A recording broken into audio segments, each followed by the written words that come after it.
L'Afrique est en mouvement objectif, le développement, mais également un développement positif à travers le développement durable. Dans le cadre du Waka Investment Summit, justement, les entreprises africaines sont à l'école des normes ESG. Dans ce cadre, nous recevons sur ce plateau un expert financier de haut vol à la personne de Bodka David Daquin. Bodka David Daquin qui est le PDG de David Partners Consultor, qui fait du conseil financier également, des levées de fonds et également PDG de Pharaon Capital, qui est également spécialisé en conseil en investissement equity. Nous le recevons pour parler justement des difficultés que rencontrent les entreprises en matière de financement dans le cas justement de la rimage aux normes ESG. David Bodka, bonsoir et bienvenue sur ce plateau. Bonsoir très cher, merci de l'invitation. Je vous en prie. Nous allons entrer très rapidement dans le vif du sujet. Nous allons peut-être d'abord, dans un premier temps, faire une sorte de panorama général des difficultés de financement. Selon vous, les principaux obstacles auxquels les entreprises africaines sont confrontées en matière de financement, d'investissement sont lesquels? Ok, bon, déjà je pense que pour répondre à cette question, il faut souligner les différents acteurs. S'il s'agit de financement via les acteurs qui sont des banques, en fait des institutions financières classiques, les banques commerciales, vous aurez des problèmes de garantie, des problèmes de comptabilité, les problèmes de maîtrise de marché, les problèmes de gouvernance de société.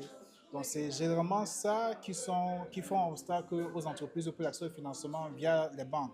La garantie est l'élément le plus prépondérant dans la décision d'investissement dans une entreprise, dans une PME. Maintenant, si vous parlez d'investissement en termes d'equity, de plus de capital, donc de fonds d'investissement, le principal obstacle sera les questions de gouvernance de société et les questions de, on va dire ça comment, les questions de taille critique de l'entreprise cible. Très souvent, les partenaires financiers qui sont présents ici dans la zone Afrique francophone recherchent des entreprises pour lesquelles ils sont en mesure d'investir 10 millions de dollars ou 10 millions d'euros par là. Oui. Ce qui sous-entend que c'est des entreprises qui font un chiffre d'affaires de l'ordre de 10 millions en francs CFA. Et ce ne sont pas les entreprises qui courent les rues dans notre environnement économique. Voilà. Et aujourd'hui, on parle justement de normes ESG qui font partie des exigences, au-delà justement de ces exigences financières, qui font partie des exigences en termes d'investissement. Comment ces normes-là influencent-elles actuellement l'accès au financement pour les entreprises en Afrique? Est-ce que vous voyez ces normes comme une opportunité ou un obstacle pour les entreprises africaines? Alors, lorsqu'on est conseiller en investissement, c'est-à-dire que si je dois vous conseiller, vous, à investir dans une entreprise, les normes ESG seront l'un des éléments en fait les plus essentiels dans mon analyse. C'est ce qui permet de tracer une certaine pérennité, une certaine solidité de l'entreprise, hormis les aspects financiers. Je vais commencer peut-être par la fin, la question de gouvernance. Une entreprise sur laquelle le modèle de gouvernance n'est pas solide, stable, n'est pas transparent, on aura du mal à investir dans cette entreprise. Pourquoi? Parce que c'est généralement des entreprises où les décisions sont centrées sur une personne qui est considérée comme un prophète. Et vous comprenez très bien que dans toutes les civilisations, les enseignements spirituels nous enseignent ça.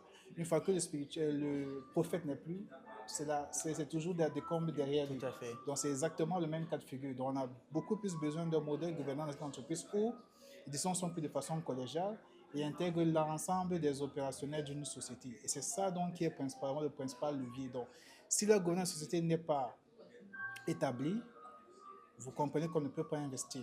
Maintenant, pour ce qui est des questions sociétales, dont le S dont il s'agit là, je prendrai déjà les éléments qui sont à la mode, je dis ça actuellement, la question du genre. La question du Oui. genre, c'est une question qui est très importante dans une société.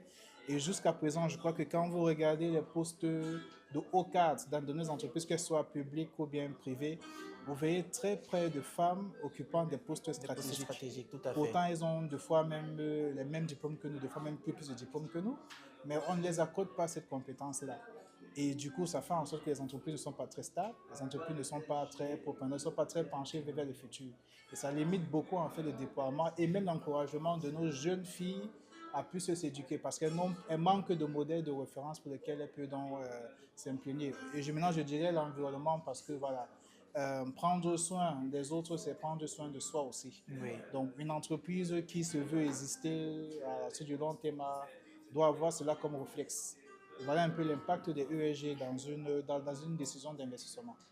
Finalement, c'est plus un obstacle actuellement dans le contexte africain qu'une opportunité.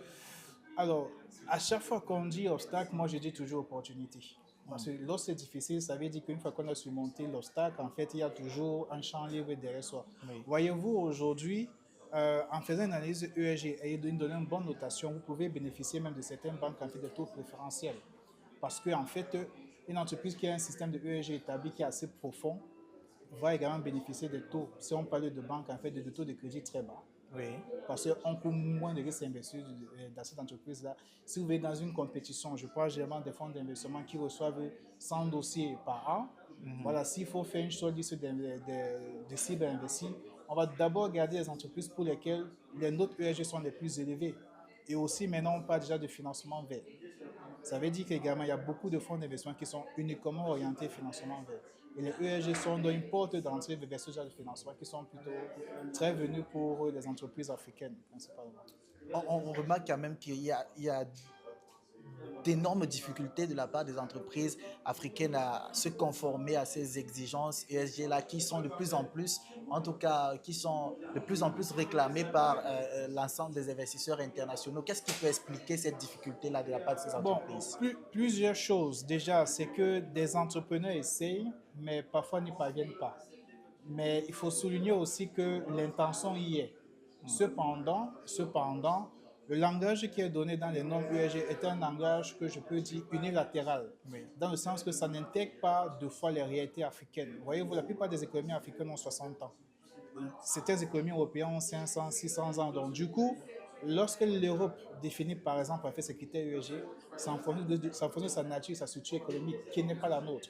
Oui. Donc, très souvent, ces investisseurs, quand ils veulent appliquer leurs normes à nos économies, ça ne matche pas. Donc, il faut plutôt essayer de définir, en fait, un modèle d'OEG à l'africaine qui pourra correspondre, en fait, aux normes occidentales, pour faire simple. Donc, dire que, voilà, on va forcément appliquer ce que l'Europe a défini en Afrique, c'est pas vrai. Parce que, encore qu'il faut le dire, les normes ESG qui s'appliquent en Occident ne s'appliquent pas en Asie.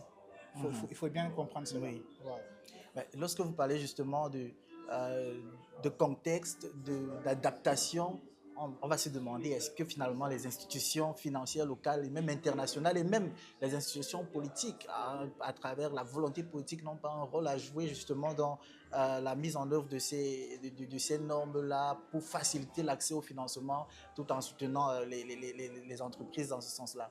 Très certainement, je pense qu'ils ont un rôle à jouer. Je pense même que c'est à eux de jouer ce rôle.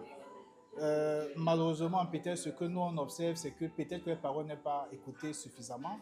C'est peut-être pour ça qu'on subit également ce qu'on subit.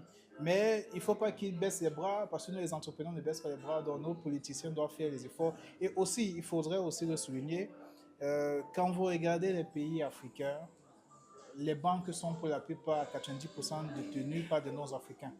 Il faut aussi qu'on se comprenne. Oui. Ça veut donc dire également qu'ils n'ont pas véritablement le mot à dire quand il faut définir toutes ces politiques-là. Donc peut-être qu'il faut donc développer un capitalisme à l'africain avec beaucoup de banques qui sont gérées par des Africains où les Africains sont des actionnaires. En ce moment, peut-être on pourra investir à tendance ou bien au moins faire comprendre ce qu'on pense de ces normes UEG. Il faut préciser que étant dans le milieu de l'investissement, de la finance, vous avez quand même une certaine expérience professionnelle. Est-ce que sous d'autres cieux, en tout cas, au-delà de l'Afrique, où justement les banques appartiennent aux locaux, est-ce que justement c'est différent? Comment ça se passe là-bas? C'est très différent et ça se ressent très simplement. Je vais vous prendre un exemple très banal. Un gouvernement peut avoir pour projet de développer, c'est pas un projet, un système éducatif. Le gouvernement a besoin de financement. C'est très facile de ce gouvernement de saisir ses enfants. De leur dire très cher, on a un projet, on voudrait que vous accompagnez cela et ces enfants vont s'exécuter. Mais par contre, vous comprenez très bien que vous pouvez saisir une banque locale qui est détenue par un actionnaire qui est, c'est pas tout dans, c'est pas à Londres ou bien à Yougoslavie, ça ne lui intéresse pas, ça ne lui parle pas le projet que vous portez. Donc c'est une remarque qui est assez placable et c'est ça la réalité. Donc chacun essaie de définir des normes qui correspondent à sa réalité. Il faudrait également qu'on essaie de faire notre job dans ce sens-là. Justement, en parlant de faire notre job, je m'en vais vous poser, c'est peut-être la dernière question de cet entretien, on va sortir par là. Vous, avec votre expérience, quelles sont les stratégies ou alors les recommandations que vous pourrez formuler pour aider les entreprises africaines à surmonter les défis liés au financement tout en respectant bien sûr les normes ESG et même peut-être des propositions, des stratégies à proposer aux gouvernants pour que justement les conditions pour un meilleur épanouissement des entreprises soient réelles? Alors, ce qu'il faut dire, c'est que les normes ESG, ça s'appelle comme ça, ce sont simplement des codes et des valeurs. Et nous, les Africains, on a nos codes, on a nos valeurs. Malheureusement, quand on vient faire des affaires avec des étrangers, on ne met pas suffisamment nos valeurs en avant. Du coup, en fait, ce sont leurs valeurs qu'on suit. Nous, ce que nous essayons de faire depuis, c'est pas une décennie déjà, c'est qu'on fait comprendre aux investisseurs étrangers quelle est la réalité de notre tissu économique, quelle est la réalité sociétale qui est la nôtre. Et on essaie donc de leur dire comment ils peuvent se comporter chez nous pour que leurs intérêts soient sauvegardés. Très souvent, ils se plaignent que voilà, ils ont investi, on les a dupés, etc. Mais c'est parce qu'ils ne comprennent pas les réalités économiques et même nos codes. Chez nous, un bonjour signifie beaucoup plus qu'une salutation. C'est beaucoup plus un souhait qu'on fait à quelqu'un chez nous. Oui. Et ça, c'est quelque chose que très souvent les autorités ne comprennent pas. Ce n'est juste pas une formule de politesse, c'est beaucoup plus profond chez nous. Et ça, on l'apporte au quotidien. Je pense que les partenaires financiers étrangers avec qui on travaille nous font confiance parce qu'on leur permet de mieux comprendre le contexte et de mieux adapter en fait leur investissement à nos réalités tout en sauvegardant les valeurs africaines. Sinon, ça ne marche pas. On a un vieux sage, malheureusement, qui nous a quitté, Nelson Mandela, qui disait si vous voulez parler à un peuple, vous savez ce qu'il disait. Si vous parlez en votre langue, en fait, ça va à thème. Si vous adressez ça à leur langue, ça va au cœur. Oui, Donc, oui. si vous voulez faire affaire avec les Africains, parlez en leur langue, ça sera beaucoup plus facile.